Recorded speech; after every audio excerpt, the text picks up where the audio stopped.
Welcome into this episode of Coach's Corner. Jordan Woodruff with you, and good to have you along. Today we're joined by head girls wrestling coach Richard Agee. Coach, good to have you, and I know this is the busy time of year. February hits, and wrestling in Oklahoma, all sorts of things going on. That includes with the girls, but I just go through the different stuff that goes on. You're trying to get some last duels in. You got your regionals, your district duels should be in by now, but then you got girls and boys regionals. You got dual state that'll be coming up.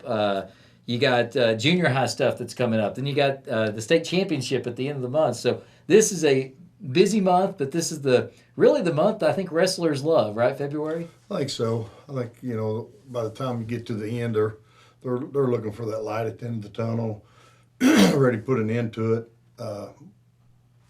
Some are tired of it, and some are ready to get to the championships. Yeah, and that's kind of the thing this time of year. Wrestling's taxing on you, Yeah. and you either find that little extra, or you kind of like, hey, I'm kind of ready for this thing to be over with, and you see that play out right in front of your eyes a lot of times on that regional mat. Yeah, yeah. We've had some disappointments over the years in at the regional tournament, and we've had some celebrations at the regional tournament. It's kind of a love-hate relationship with the sport. Yeah. All right, you got. Let's go first. Junior high stuff. You got some talented junior high wrestlers, and they're going to get a chance to compete for a state title. And there's some hope that a few of them may walk away with a gold. Well, that's the plan. We've got 5 girls that are seeded in the top 4 or 5 at the junior high state tournament. Let's see. We get down there and cream rises to the top. We just get down there and battle it out. The girls are taking 20. I'm taking 20 girls down there. Don't think we're going to come home with 20 medals, but we're going to give them an experience, see what it's like, see why we're pushing the way we push, and get them ready for do it again next year. Well, wrestling in general can be crazy. We've seen it, I think, be even crazier in girls wrestling with upsets and things you didn't expect. And I think when you drop down even to that junior high level, it's probably even more unexpected. I mean, I figure the craziness just gets even more tenfold. Well, in girls wrestling, it's the level of wrestling is just getting better and better and better each year. And actually, if you look at the quality of wrestling at the beginning of the season and look at it now, it's just evolving so fast. Get down to that junior high state tournament, and I remember first year going down there, it was kind of sloppy, but girls wrestling has picked up, and you see some good matches, some really competitive matches. Well, and like I said, I've noticed just following girls wrestling, like state tournament, for instance, there's surprises galore that happen all over. I mean, you have a few really dominant wrestlers, and say that boys, but you have these dominant wrestlers, but with the girls, it seems like anything can happen. I imagine when they're younger, it's even more so. So it'd be a lot of fun. With 20 of them, you're going to be running around quite a bit, aren't you? Yeah, what are there, 28 mats, 29, maybe 30 mats.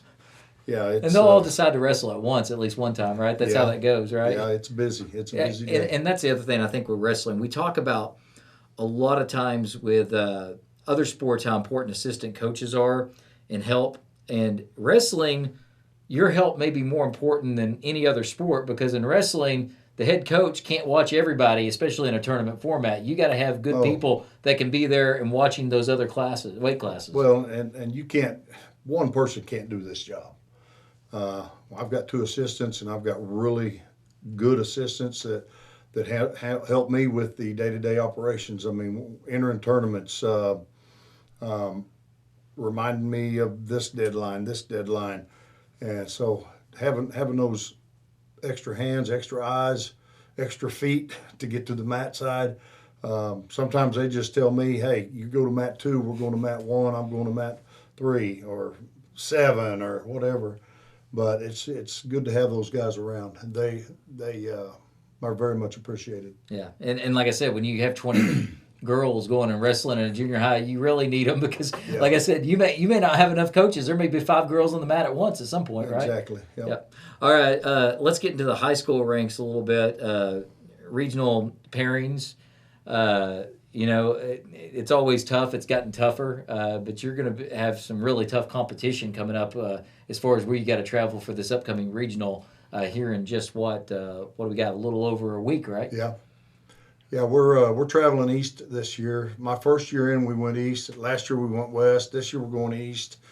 And just the way they jumble the teams back and forth, I'd sure like to get in and just Stay somewhere. sit still somewhere, and we kind of work our schedule towards that region. But with bouncing back and forth, it's kind of hard. They had the rankings going on this year, and those rankings really don't mean a lot. Rankings are for the mamas and daddies and the fans, but in wrestling, those rankings kind of determine which region you're going to go to. And I leaned on these girls a lot this year. Hey, we got to go beat this team. They're number 8. Hey, we need to go beat this team. They're number 4. And those girls did everything we asked, and we never got into top 10. So we're just going to keep nose to the grindstone and keep working. Well, and with wrestling too, and the girls' side, you got to remember the boys' side. We have 4 classes of wrestling. Girls, we only have 2. So it's the first 70 schools and those ADMs that actually are wrestling each other. So, high school wrestling with boys, 16 teams in a regional. That tournament's a lot easier to navigate. Now, not every weight class is full. That happens to the boys as well. But when you're throwing 70 teams and you got 35 different teams in a regional, and then you got possibly 2 of the best top 3 in the state in there as well, there's only so many slots. The weight classes are the same, so it's really tough to qualify in girls wrestling. Yeah. Our region has 30 or 31 teams in it. The West region this year has 39. So there's 70 teams there. No, they're not. They don't all have full lineups. You have a lot of holes in some of the weights. But like last year, we had Oakley Hunt that wrestled 8 matches in one day. There was 37 teams in our region, and a lot of them had full lineups. Yeah. So it's growing. The getting those full lineups is more common than not anymore. A lot of teams are picking up more girls. So we're scheduling a lot more duels. Like we wrestled our district duels this year. Girls don't have districts. Right. But the boys have that district, so we tagged along. We wrestled the district duels with them. This year we took second place in our district to Stillwater. Stillwater, who we'd beaten the last 2 years. We tied them 42-42. And they went on a criteria. But yeah, we've wrestled our district. Hopefully in the near future they're going to start opening it up for dual state. And that's kind of the next thing I'll ask is I've seen the growth, especially when I go down to state wrestling and seen it with the girls. I would imagine within the next 5 years they're going to have to maybe go to another classification, add a classification, and then like you said, they're going to have to structure a lot like the boys because the reception that this has got. I mean, we're looking up, and I don't know what the boys' number is to the girls, but I mean that gap is closing very, very quickly. Yeah. I don't know what those numbers are. Haven't really looked at that, but I don't think it'll be 5 years. I think it'll be sooner than that, where they go another class and we actually have a dual state. I know a lot of people are pushing for that. There's a lot of things in place to try to get there, and again, you just got to. More schools are the schools that have girls wrestling are picking up more girls. Yeah. And so as those lineups start growing and more schools have full lineups, I think they're going to start a district and have an opportunity for these girls to have a dual state. Last thing for you, we mentioned the regionals. That kind of led us to this other conversation, but let's get back to the team a little bit. You're hoping you get some qualifiers for state when you go to your regional. And kind of leading the way, I think, is Marley. And like I said, it's going to be very tough over there. But you're hoping she can get qualified and maybe find a couple of others that maybe can wrestle maybe the best they've wrestled all year and get qualified for that state tournament. Yeah, we're going to, we've worked hard this year. I mean, of course, everybody's worked hard. We just keep pushing. I've got girls in the room. I have two girls that wrestle junior high, and that's Marley Arbona and Heather Weaver. The rest of the girls that started later than that are in high school. We just, each year we get a little bit better each year. Our wrestling IQ, our wrestling knowledge grows a little bit more. So it's, until we can get those girls who's wrestled for 3 years of junior high and then get into high school, until we get those girls into the high school lineup, which we've got a couple freshmen in our lineup that are working, but they're only second, third year wrestlers.